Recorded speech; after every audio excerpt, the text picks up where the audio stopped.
Pozdravljeni, dragi otroci, dobrodošli v mojem knjižnem kotičku. Danes vas bom popeljala v posebno zimsko zgodbo o prijaznosti, ljubezni in pravem prijateljstvu. Spoznali bomo deklico, ki je nekega mrzlega zimskega dne v snegu našla ranjeno žival. A njena srčnost in skrb sta žival vrnili v življenje. Sedaj pa predlagam, da se udobno namestimo in prisluhnemo čudoviti zimski pravljici z naslovom Anika.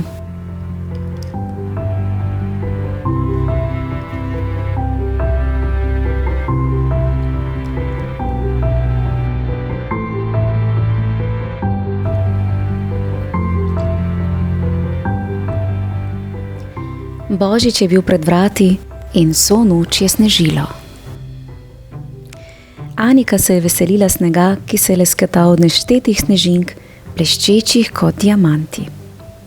Zrak je bil hladen in oster. Daleč naokrog ni bilo slišati drugega kot prasketanje snega pod njenimi škornji. Sneg je prekril strehe hiš in dreves. Skozi tišino zimskega dne je Anika zaslišala otožno gaganje. Prihajalo je iz skladovnice drv, zloženih tik ob robu ceste. Ko se je približala, je zagledala ranjenega in prezeblega račka. Ubogi raček, je rekla. Zelo te mora zebsti, ko v tem mrazu nimaš toplega plašča. Pridi. Previdno je vzela račka izpod skladovnice drv. Kako suh si!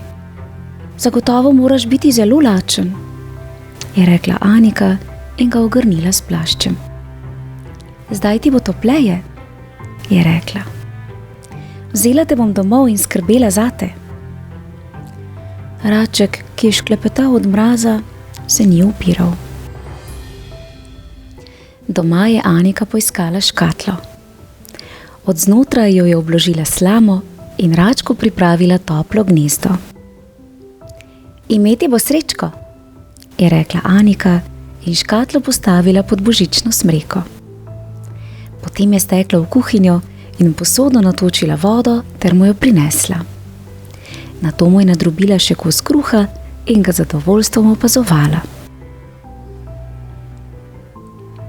Končno je prišel Božič, ki se ga je Anika že dolgo veselila. Hišo je napolnjevala glasba in goreče sveče.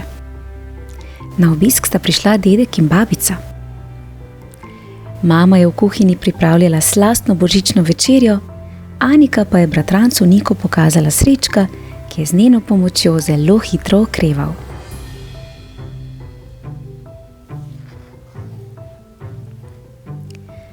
Srečko ni bil vajen tolikšnega hrupa, a ker je bila Anika vedno v bližini, se kmalu ni več bal. Ko je bila večerja pripravljena, so posedli za božično mizo. Jedli so in se pogovarjali. Srečko je kar naprej stegoval vrat k Aniki in se od nje vedno znova izprosil kakšen košček ribe. A Božič je hitro minil in Srečko je skoraj okreval. Medtem sta z Aniko postala dobra prijatelja. Nenehno je bil za petami. Anika mu je pripovedovala zgodbe, on pa jo je poslušal. Skupaj sta jedla in skupaj sta se odpravljala k počitku. Čas je, da Srečku dovoliš oditi, je Aniki nekega dne rekla mama. Race potrebujejo svobodo. Mislim, da Srečko še ni popolnoma zdrav, je rekla Anika, ki se ni hotela posloviti od svojega prijatelja. Tam zunaj bi se lahko izgubil, ali pa bi ga pojedla lisica. Ali ne bi še malo ostal pri nas? Dobro, se je vdala mama. Samo še nekaj dni. Potem ga bova odpeljali k jezeru in ga izpustili. Ko je minilo teh nekaj dni, so se odpravili k jezeru. Srečko je sedel v košari, pokrit z mehko brisačo. Na bregu jezera ga je mama vzela iz košare in Anika ga je še zadnjič pobožala po perju. Z Bogom, Srečko, mu je rekla s tresočim glasom. Upam, da te bo spremljala sreča. In Srečko je odracal v vodo ter odplaval. Te noči Anika ni mogla spati. Obračala se je v posteli in neprestano mislila na Srečka.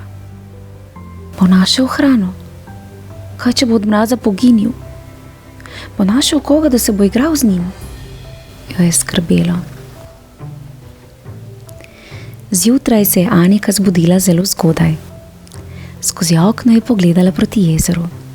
Morda bo ugledala Srečka. Toda namesto njega je v snegu zagledala sveže račje stopinje.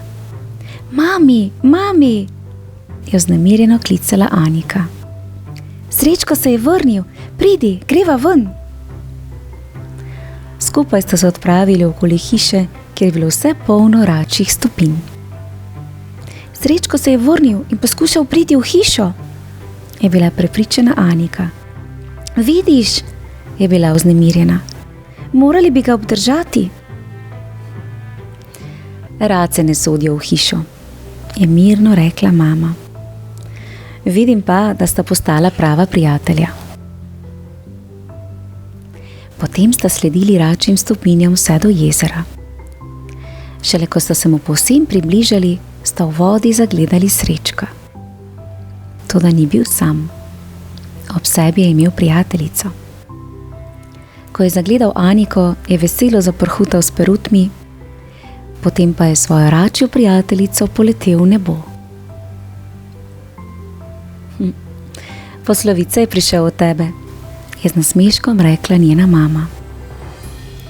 Anika je samo prikimala in Srečku pomahala v slovo. Zdaj, ko ni bil več sam, tudi ni več skrbelo zanj. A še dolgo je ostala na rečnem bregu in gledala za njim.